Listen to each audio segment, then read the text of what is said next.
Here they come, yo. Here they come. Here they come, yo. Here they come. Ladies and gentlemen,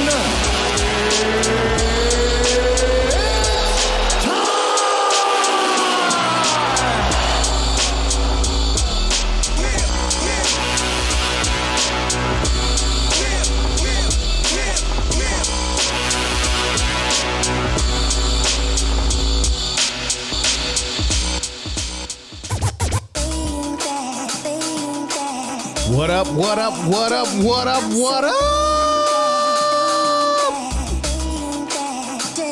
What's up, everybody? It's Friday. It's Freaky Friday. It's the favorite day of the week, Friday payday. And guess what? Your boys are back on the air tonight. It's the Here Goes Nothing podcast on your Friday night live stream. Your boy, the Bricklayers, my man, DJ Ron Duke, Uncle Black. Bring you the vibes. Tonight we got a very special show. We got Tracey Jackson MBA, author, writer, avid cyclist, proven and breaking stereotypes that black girls ride, world-renowned book writer, bestseller on Amazon. So we gonna have some fun tonight. As always, my dog Rondu, he's got the vibes. How you feeling, Big Rondu? I'm feeling good. So far, no interruptions or disruptions with the show so far. Mixcloud is acting right. OBS is acting right. I'm happy right now. That in itself is a blessing. That in itself is a blessing. Because we fight with this Mixcloud every week.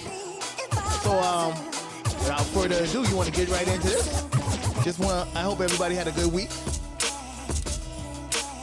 I hope you was able to have some success, make some money, fulfill all your dreams, all your wildest wishes, make that side hustle money.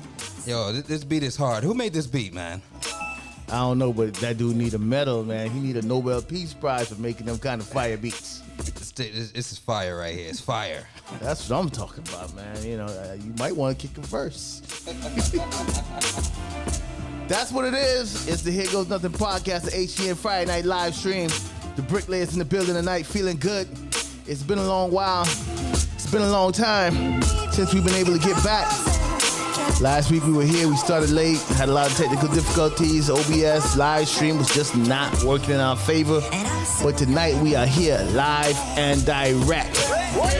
One shout out. I think we deserve a round of applause for ourselves.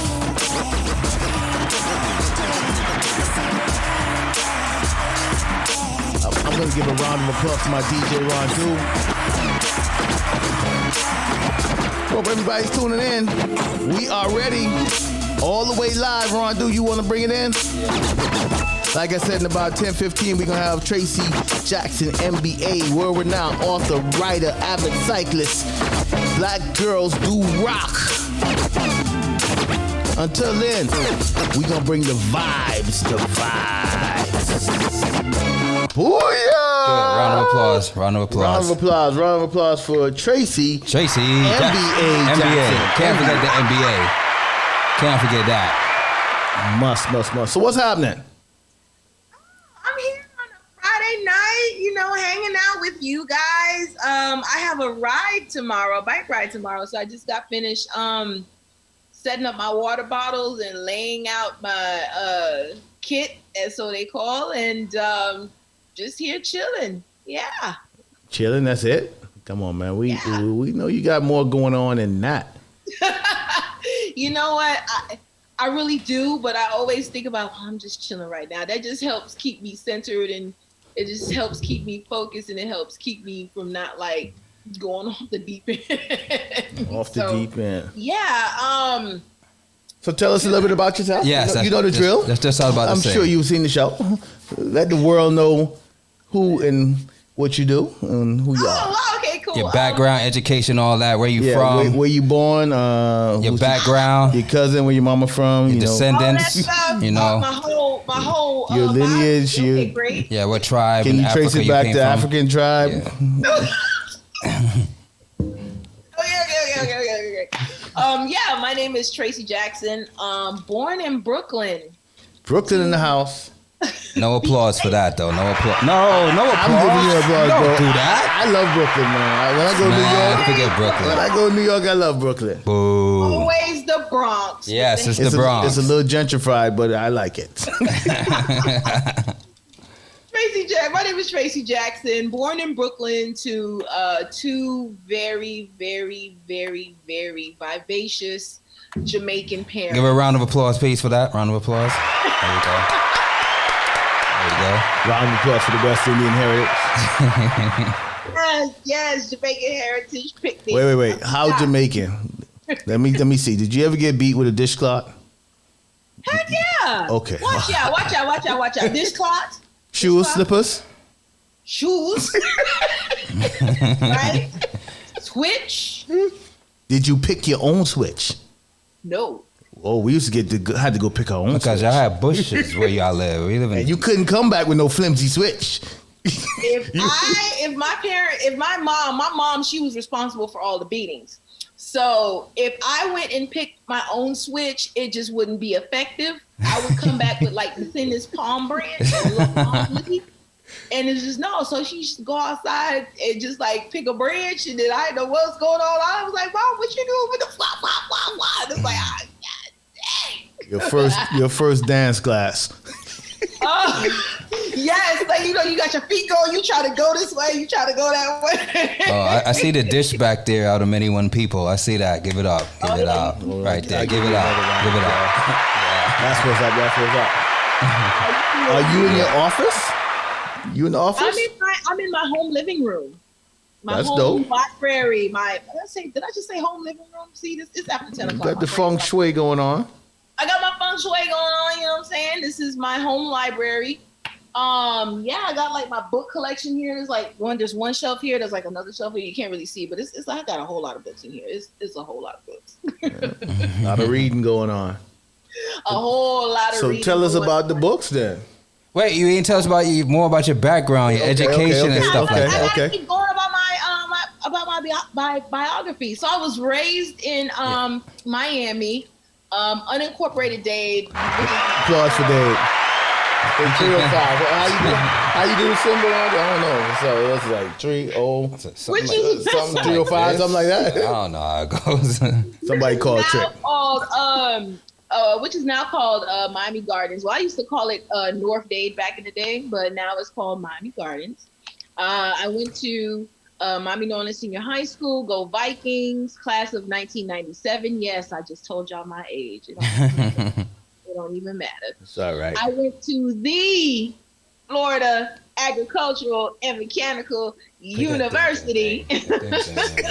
Hold on. Wait. Hold on. What school you went to? Wait.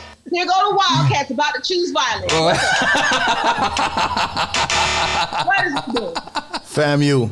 You suck. I knew it. I said, you know what? That's okay. Oh my goodness. No, we just had to do it. That's Sorry. okay. Shout out to the HBCUs Yeah, though. big shout out to fam. Big shouts to fam. You know. Fam was my second choice. No, actually it was my third choice. My second was Morehouse. Then it was fam. It's all good. I got love for Cookman. Folks. We know the I got Wildcats love reign for supreme. Cookman. I got a lot of friends, a lot of Wildcat friends, real good.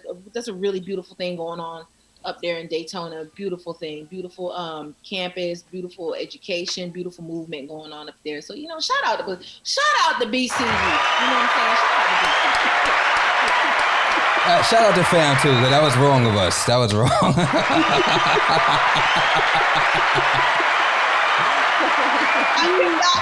I cannot. I tried to but I cannot. For personal side, I've been working in the IT industry since 2004, so it's been a minute. And I've always been a writer. Matter of fact, fun fact, my father asked me, when I was a little girl, what do you want to be? Do you want to be a doctor? Do you want to be a lawyer? You know how West Indian parents, Caribbean parents always push you for those big degrees. Right, and I'm telling my dad, I was like, Dad, I want to be a writer. He said, pick something else, because that will make more money. So I'm like, geez, Dad, for real? That's what we doing? So it was like I had to kind of put the writing away and, you know, find something, quote unquote, substantial so my parents could get their bragging rights on how well they raised me and how well I'm doing. But I've always been writing, love to write. My first self-published book of poetry was done in 2001, called Impressions. I think, do I have a copy of it? Yes, I do. Oh, yes. So this was the first book I put together. It was available at the FAMU campus bookstore in 2001 and 2002. Okay. And all right. yeah, you know, really proud of this thing. And I was like, wow, you know, to be a self-published author with a book in the college bookstore, and it sold pretty well. And, you know, graduation hit and the economy tanked. I had to go back home to Miami, and I was like, okay, we're going to put this writing thing to the side and we need to find a job. So question, when you were writing, I mean, you're talking 2001, there wasn't no like auto publishing, or like you had to print your own copies and distribute your own copies? Print my own copies. This was when FedEx print was called Kinko's. Yeah. Oh wow. I remember that. I remember Kinko's. Right. Yeah. Right. Every college town had a Kinko's, right? So I literally went, I designed the cover myself in Photoshop. Okay, this is when I first went natural. You see my afro right here and all that kind of whatnot. I did the whole cover myself, Photoshopped, and I dropped it into Microsoft Word. I don't even know how I did that, but I did it. And I did the actual entire layout in Microsoft Word and took it to Kinko's, gave them the Word file, and picked out the cardstock cover, and boom. So did you edit it yourself? Everything is just you? Yes. Wow. Yes, it was all me, 110% me back in amazing. 2001, 2002. Wow. That's amazing. That deserves a round of applause. So did you have to ask the bookstore, can I sell my book here? Wait, what? Did you have to ask the bookstore, like, hey, can I sell my book here? Yeah, I had to present like a really good case. Like, you know, my name is Tracey Jackson. At the time, I was a really popular spoken word artist on campus. So I had a little buzz around my name. You were a rapper. I hosted a few poetry events with women's organization called Sisters. So they would always have a poetry night, and I mean, we would literally pack whatever venue that we're at, and I would always, you know, host, and I would always be on the mic. So I had like a little bit of a following. So I went to the manager and presented my case. I had the book all ready, and I presented her a copy. Said, you know, you can read it, and, you know, if you like it, I would love for it to be on the shelves. And she got back to me within like 3 days and said, we really like it, and bring us 10 copies, and we'll put it on the shelves and we'll feature it. They had two other student authors that they wanted to feature as well. So yeah, it was a perfect time for me to do it. So yeah. That's how I got into the Florida A&M University bookstore in 2001, 2002. That's dope. Another round of applause for that. How long did it take you to write that book? I'm asking because I'm thinking like when we write, I don't have the patience to write even 16 bars. It's like, how do you write a book? How do you stay focused enough to write a book? Oh man, well, I already had, being that I was already a poet, I already had like stacks and stacks and stacks of poems. So I just picked the ones that I wanted to showcase in this book. Now, the real question is, years later, when I decided to write my second book, which was From the Valley to the Mountaintop, Lessons from the Journey.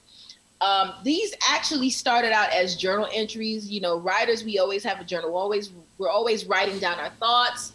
We're always writing down our ideas, you know, what we're feeling, what we're going through. And I looked up one day and here I am again. I had dozens and dozens of journal entries about certain things that I've went through post-college, even up until the passing of my father. So I was like, you know what? Maybe I can use my experiences and what I learned to inspire other folks. And this took about, from the time the journal entry started, because I didn't anticipate doing another book. I was like, but I was like, wait, I think I have something here. And a couple of good friends of mine really encouraged me to do it. So Tracey, why don't you put what you've been through into a book? So it took me, I want to say 3 years. No, this took 2 years. from journal entries to the final product of what you're looking at today. Like journal entries, the editor, I had to get an editor. Luckily, the editor, she went to Florida A&M as well. So we were able to kind of connect on that medium. And I've had friends to read through some of the entries just to give me what their feedback was and do a little bit more editing. I had a really good friend of mine design the cover and everything like basically it was a village effort. It was a village effort, and this took about 2.5 years. It's a long and this time. was launched in 2000, I want to say 2015. This took about 2.5 years. My third. Wow. My third. You guys like, wow, dang, you just spitting out books like albums, just keep dropping albums. That's what it feels like. Right, that's what the studio. I'm wondering how many times do you have to read your own work? Because like when I write something, I have to start from the beginning every time I add something and just like read the whole thing just to feel the continuity of it. How do you deal with that? Oh my gosh, it's a labor of love. The third book, this was tough. That's the book I have. I got that one. Right.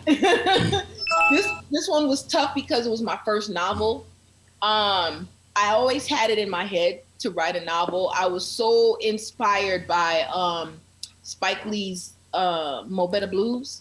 And plus I had a lot of friends who were band directors. And it's like, how can I merge the plight of high school band directors in the midst of, budget cuts and still try to have this Mo Better Blues feel to it? And this is how this was birthed. And actually this took 4 years to put together. 4 years. That's some dedication, boy. I know one thing for sure. You are not a Gemini. You could not be a Gemini. We don't have that kind of patience. we don't. I'm a Leo. We don't have patience either. It's like, bump this. But I'm like, I just have, it's a marathon. To write a book is a marathon. It's totally not a sprint. Is there a lot of scrapping? Like, Yes. There's a lot of things that get left on the cutting room floor, so to speak. I've had ideas of chapters that I wanted to write, and sometimes it just wasn't coming together. And one thing that I learned in the writing process is if it's not coming together, it's just leave it alone. Just leave it alone. You don't want to keep hitting your head on the wall if it's just not, if a certain chapter's not working out or a piece of dialogue that's not working out. You just keep going. And that's what I did. Actually, before I even wrote one sentence for this story, I had a spreadsheet. I literally planned out the scenes of the book and who and the characters and what characters were going to be a part of what scene and when and what was the emotion and everything. So when I got to the final scene within that spreadsheet, I said, okay, now I'm ready to write. I'm ready to write this book. And it took me about a half a year to put that spreadsheet together. Yeah. So this right here is my baby. I mean, these are my babies, yes. But this was the first foray into novel writing. It's definitely, it's a blackety black experience in this as we look at the main character, who is a high school band director who graduated from a black college, fictional black college, and who reaches a point in his career where he's like, what do I do next? Budget cuts over here, but I have this dream, I have this desire that I want to do over here. How do I get to it? And it's just like a cast of characters that just help him get to that realization of what he needs to do. So this is supposed to be the first installment of a trilogy, but I'm like, yeah, dang. I gotta write 2 more. To make it I don't know. I might have to write the second and the third installment when I'm 50 or something. Who knows? I don't know. But when I get some time, I'll be able to round out this series. Or who knows? Netflix might want it, and they might want to pick it up and then finish it out for me. I would love for that. Shout out to Netflix. Yeah. Netflix. Hopefully, somebody from there might be tuning in one day. Exactly. Like, exactly. Netflix. Hey. Go. Ask your girl. I know you're looking for content. Talk to me. Okay. Oh man. The fourth one is from Yad. It's about a young lady who both parents are Jamaican, and she's living her best life in Brooklyn, New York, until she gets a mysterious letter from a woman that her father knew, her deceased father knew. So that's when her life just basically gets upended. And this short story, I really wanted to bring in Caribbean culture into fiction writing, because I feel like that's a space that hasn't been fully explored. And it's just now coming to the phases of exploration where we're now seeing more fiction from Caribbean or Caribbean heritage writers. And I'm like, wow, I have some things I want to put into that space. So this was a short novel. Right now it's being reviewed by a women's Caribbean book club that I'll be speaking at on Sunday, or I should say speaking on a Zoom called Set Up Just Like This. And I've gotten a lot of great feedback for this book, because a lot of Caribbean women are like, wow, I see myself in this book. And that was like my whole thing. I want people to be able to see themselves in what I write. The next book that's being worked on is called Growing Up Jamaican: Essays, Stories, and Things. It is a labor of love for me, because I wanted to talk about what it's like growing up in America as a Black woman who isn't Black American, so to speak, who grew up under a whole totally different cultural system, right? So I talk about those funny things that I went through growing up, middle school, high school, what it was like when reggae first came on the scene in America, and how people were basically like losing their minds, but only like a couple of years prior to we were being called Jamaican booty scratchers. Yep, I remember that. Right. Yep. It was HBO. or listen, or Haitian booties, oh gosh, I don't even want to talk about, but I talk about those pieces in the book, how Black Caribbeans were kind of treated in South Florida before it became cool to be a Black Caribbean. Yeah. Right. Oh, I talk about that. It's gonna ruffle some feathers. It's gonna make some folks feel uncomfortable. Hey, it's all good. These are my. It'll only be the truth. It's the truth. Exactly. These are my experiences, and experiences that a lot of my friends who were born in Jamaica or born in the islands and came here for school, like around elementary and middle school, and how they were treated. So it's like, and that's not so much treated by those who didn't look like us. It was treated by those who share the same melanin. You know what's crazy is that most of those people really were descendants from the islands as well, and that's just they have a disconnect with their own heritage. Yes, exactly, because there were a lot of and I still say, and according to history, a lot of Bahamians were responsible for like really settling Miami. Coconut Grove. All those Grove, places. yes. Anywhere you go, you see coconut trees in somebody's yard and mango trees. That was built by some Bahamians. You can tell the architecture and everything. So exactly. Any place close by the beach, yeah, that was settled by some islanders. Exactly. So it's like, come on, folks. We just got to take our time to know what our history is. But I just believe back then they either just didn't know, or maybe it just wasn't smiled upon to know what your background is. But I go over all of that in the book. And there's another book that's coming out. Geez, there's a whole bunch of books, right? There's another book that's coming out Tuesday. It's called the HBCU Band Anthology. Oh, really? Oh, really? It is a book that features the most storied band programs in the HBCU family. And yes, Bethune-Cookman is in the book. Oh, yeah, it had to be. We gotta be. We're the number one band. It wouldn't be a book without it in there. You guys. What you mean? You guys. Do we have to play the anthem? Yeah, I think we might have to play the anthem for you. Nah, you don't want that. You guys.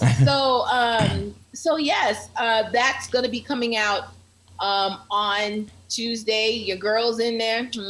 Of course, I'm representing the incomparable Marching 100. Okay. All right. So yeah, it's definitely a good history book for everyone to have, especially if you went to a Black college, because the band movement was another thing that we just were not allowed in the marching band space, right? Mm-hmm. Just like how our HBCUs were founded, because we weren't allowed to go to the other schools to get an education. So of course, boom, you have the HBCUs. Then it's like, okay, we weren't allowed to have marching bands or participate in the marching bands. Boom, we'll make our own marching bands and see how pivotal it is, because it resulted into the movie Drumline. And now we have partnerships with LeBron James and, a couple of others where we're in, some of the schools are in Coca-Cola ads, Sprite ads, all of that stuff now. So it's a very, very, very key piece to Black culture, Black history, especially in the United States, where it comes to the Black college experience, and band is the cornerstone of the Black college experience. Yes, it is. So I just talked about a whole bunch of books that I've either written, about to write, involved in, and all that other stuff. Okay, so for the listeners, once again, this is the Here Goes Nothing podcast with our world-renowned author, writer, avid cyclist, Tracey Jackson MBA. Listen, Tracy, we need to take a break because this Zoom is going to time out. So we want to take a break and play a little music. And if you're up for it, we can come back and pick it up at, what say ye, Rondo? Like 5 minutes. That's it? It's a long take to get it back up, we right? get it back up. Well, yeah. It depends if you want to. I'd love to come back. Yeah, we don't want to keep her on hold for too long. Okay, we'll take a little 5-minute session, a little music time, a little re-up on the drinks, and then we'll pop back in the Zoom. All right, yes, that's cool with you? Once again, we're going to give a round of applause. All right. Tonight's show, we have Tracey Jackson, MBA, friend of the family, author, writer, cyclist. Where your bike? Why your bike here in the background? You know what? I'm going to, in the next segment, I'm going to show you guys my bike. Got to see the bike. All right. Oh, you forgot to add backyard supporter. She supports us every time we do a jam in the backyard. The kickback specialist. Family kickback. Yeah, family kickback. Family kickback. When's the next family kickback, guys? We're going to plan that in the next segment. Yeah. All right. Roddy, you want to take it over? Yeah. We'll be back.